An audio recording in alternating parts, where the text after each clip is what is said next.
What is good, everybody?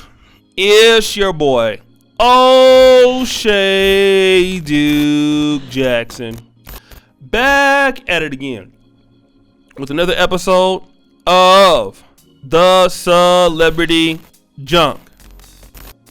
Guys, I'm talking about this on the Uganda channel today because I did a video called "Can You Be Pan-African While Being Married to a White Person?" And I was responding to Vanessa Camby, who is a British YouTuber whose father is Ghanaian, mother's white, and she herself is married to a white man. And many people believe that, you know, her marriage to the white guy makes her less of a voice to comment on what's happening with Ghana, the fact that she's going to move, you know, or wants to move her white man over there is disrespectful to the people, disrespectful to Africa. It's selling out. And, you know, I don't know her, but, you know, I am of the ideology that one person cannot really participate in, you know, black community issues, whether it be locally or globally, while being married to a person that's out of the race. Those people I don't really want to hear from. I don't take those people so serious. I think their voices should be a little limited because of the lack of contribution to the black race, which is the biggest contribution you can do is the procreation with black people. In my opinion, staying in black, all right? Marrying black. People agree with me, they don't, right? I don't think that makes you a bad person. I don't think that makes you less of a person. I just think that in my version of what I see, you know, pro-black, Pan-African ideology, that's what it is. It's different for different people. But, you know, in the comments, it was a very heated debates going on. But what was interesting is there was a guy named Eric, okay? Now, I don't know who he is. This is a white guy. But he had a problem with my ideology on what I just said. And, you know, he said, I'm going to read what he said, but I blocked the guy, right? Because, again, I don't waste my time responding to people. But I want to talk about, after I blocked the guy, there were some people in the African community, and I posted this on our community thread. And there were a lot of Africans out there, or some at least, who didn't understand why I blocked him, right? And they didn't find any offense to what he said. But let's pull up the screenshot here. Let's play some dang music. Brother, maybe you shouldn't be in Uganda or try to be African. If you have a problem with white Americans marrying Ugandan women, Ugandans, including my wife's parents and grandparents, have no problem with it. Stop the show. All right, here's the biggest problem with this, right? He's telling me that I shouldn't be in Uganda or shouldn't be an African if I have a problem with white Americans marrying Ugandan women. Just because his wife's parents and grandparents have no problem with it. See, this is what a lot of the brothers and sisters from Africa didn't understand. They had a problem with that statement. This is low key like him trying to tell me what I need to be doing or thinking as it appeases him. The same thing that Joe Biden said to black folks, that if you ain't black, if you vote for Donald Trump. Like, doesn't even matter if you don't like Donald Trump or not. The fact is you can't define what is being African or where I should be in Africa, because that is something that I define. I'm already African, whether you like it or not. You can't tell me that I shouldn't be in Africa or be in Uganda or be in Africa if I have a problem with it. That has nothing to do with anything. I define my blackness. Here this guy is defining what my ideology of blackness is because it doesn't agree with him. Dang music again. I love Uganda, in part because there's no anti-white American racism there. Stop the show. That's because Ugandans don't understand the problems that black African Americans have had with people like yourself who are entitled. So of course they don't have that experience. That's why you want to go over there. Day music. I've had relationships with African American women too. Belong to AME church and really experienced no problems. Once people know me, African Americans are on average 20% white Eurogenetics, and no African Americans are 100% African genetics. Stop the show. What does that mean? What can a black person get if they say they're 20% white from the white community? Do white folks say, oh, you're 20% white, so we're going to accept you? You go, no. 1% drop rule. Day music. I am pro-African, pro-black, and believe in Africa for Africans. Stop the show. So if you believe in African for Africans, then why you telling me I should have a problem with white Americans marrying Ugandan? Whites are only 1 in 3,000 Uganda, so you can avoid this if you want. But I hope to meet you next year when I come there to live. Maybe if you see my respectful and brotherly attitude, you'll drop your prejudice. No, I'm not hanging out with you. Don't know you, don't want to know you. And what I said on that one is you were blocked. I didn't waste my time talking to this guy.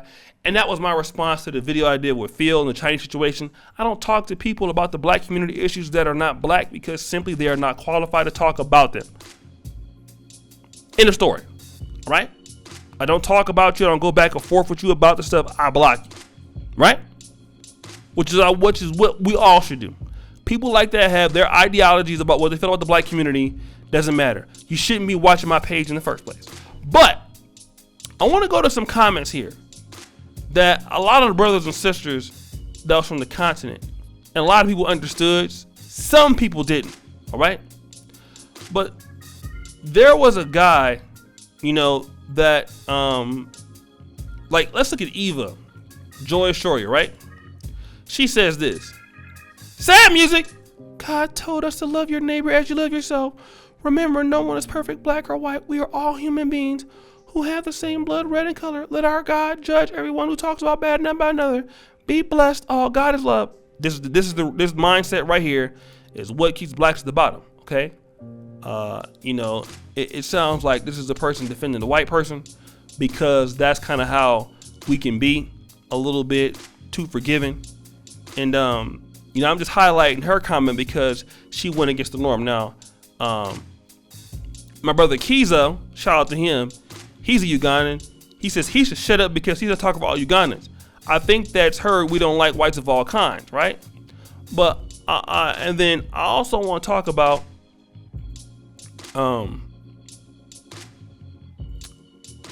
there is another person, Joseph. He did nothing wrong. Maybe it's just me. Maybe he felt you were just prejudiced against whites. All right. And I want to talk about this. Okay. A lot of, and hold on, let me look at Augusto Vaz real quick. Okay. Hi, I just subscribed to your channel, but I did not get why you blocked him. I believe that we should interact with everyone, even if they don't understand our issues. And it seemed to me that he was just trying to contribute and destroy. All right. I think he meant to say something else. Raheem Ali says, you clearly do not understand how white people operate. He did the right thing by blocking him. Okay. Now, I just want to talk about, because we're having this problem between maybe some of the continental African community, not all, because a lot of the brothers and sisters only in Uganda, they understand what's going on here. But there's some people that don't. And I think that those people that don't understand, they don't understand what's going on. I think we should explain it to them because they don't know. They can't read the entitlement that's in these particular statements.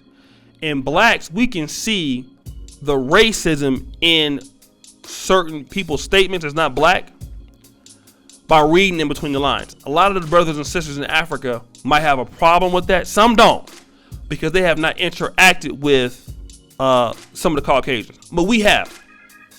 And that gives us an advantage. We can instantly see when we see entitlement, when we see race baiting coming out, when we see somebody trying to tell us what to do, what being black is about, them trying to define our roles as Africans or blacks.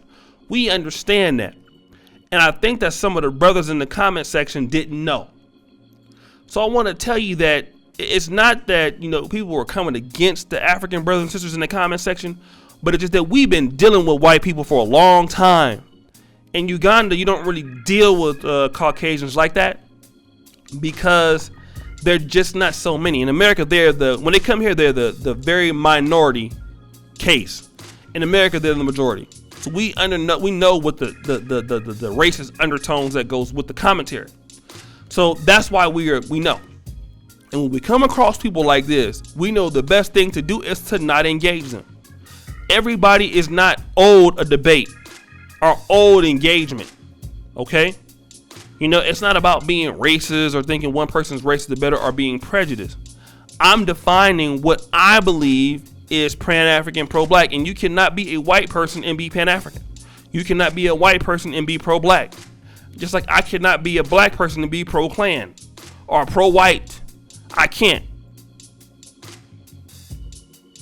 It doesn't matter. And the people that are, you know, you're a white person, you might be sympathetic to black issues. You might be a black person sympathetic to white issues. But you cannot actively participate in those communities. And I just want the brothers and sisters to understand that nobody of another race ever has the audacity to tell you what it is to be black or what it is to be white or commenting on that. People like that, I just block.